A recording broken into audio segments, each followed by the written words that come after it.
और बीजेपी तो वो पार्टी है जो बात को न जाने कितना खींच देती है। आप बताइए पत्रकारों को क्या दोष था बलिया में? क्या पत्रकारों को दोष था?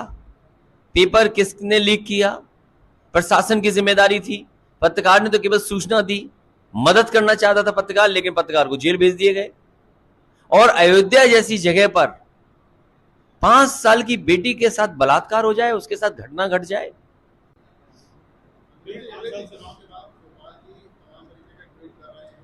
उन बातों के लिए आपको समय नहीं व्यर्थ करना चाहिए।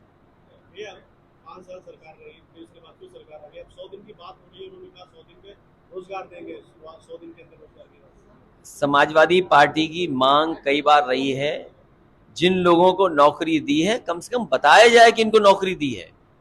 अगर 5 लाख का दावा है तो कम से कम कन्नौज में बताया जाए कि 5 लाख में कन्नौज के लोगों को इतनी नौकरी मिली है, फर्रुखाबाद के लोगों को इतनी मिली है, सहारनपुर के लोगों को इतनी मिली है, चित्रकूट के लोगों को इतनी मिली है, झांसी के लोगों को इतनी मिले। कम से कम जानकारी तो दे सरकार।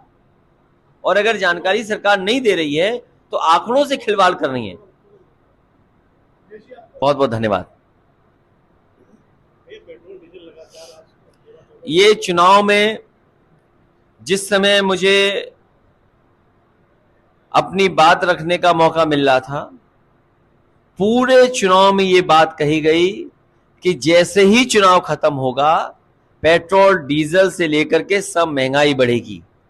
सवाल महंगाई का तो है ही है, लेकिन जिस तरीके से बेरोजगारी बढ़ रही है, हमारा यूथ, हमारा नौजवान, उसका भविष्य अंधकार में दिखाई दे रहा है।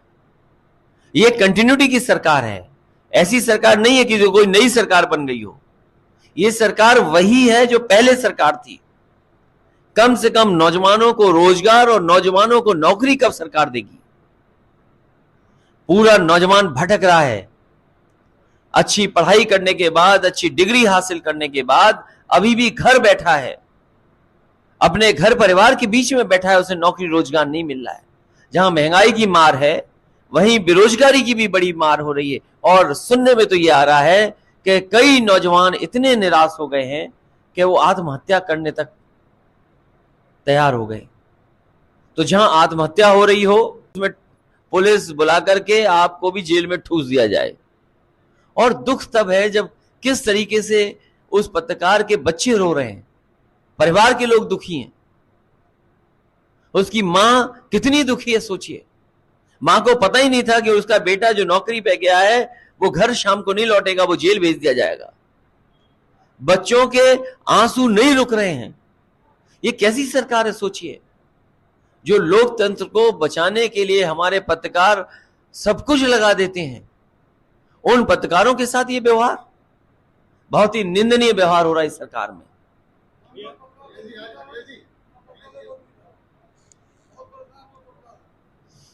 अब आप भी लड़िए, हम भी लड़ेंगे, आपका साथ देंगे हम।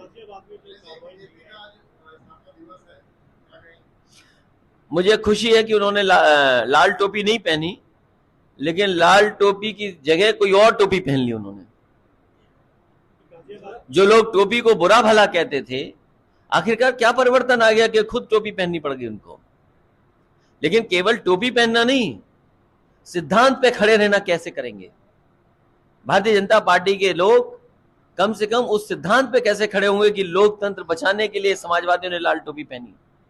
समीक्षा होगी, कार्यकर्ता जो कहना चाहेगा वो कहेगा और जो कमियां होंगी उसको दूर करेंगे। कन्नौज वैसे भी बहुत पुरानी राजधानी रही है, सम्राट हर्षवर्धन के जमाने में राजधानी रही है। कन्नौज अलग नहीं हुआ, कन्नौज समाजवादियों के साथ रहेगा।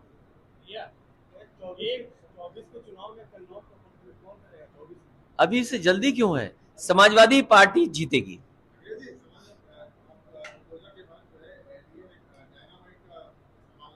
किस चीज का?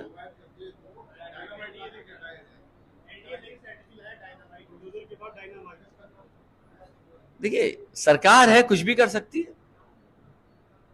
अगर डायनामाइट है, इससे पहले पहली बार नहीं डायनामाइट चल रहा है, इससे पूर्व में भी एक सरकार ने डायनामाइट लगा करके बिल्डिंग और स्टेडियम तोड़े थे, लेकिन जनता ने उस बार सरकार को ही खत्म कर दिया। ये कोई ऐसा बहुमत नहीं है और ऐसे बहुमत इस देश की जनता ने बहुत बार देखे हैं।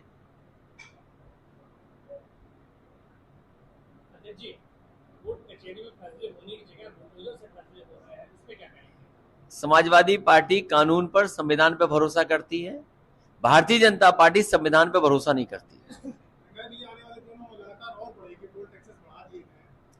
महंगाई बढ़ेगी, बेरोजगारी बढ़ेगी, ये बड़े सवाल है जिसका जवाब भारतीय जनता पार्टी को देना चाहिए।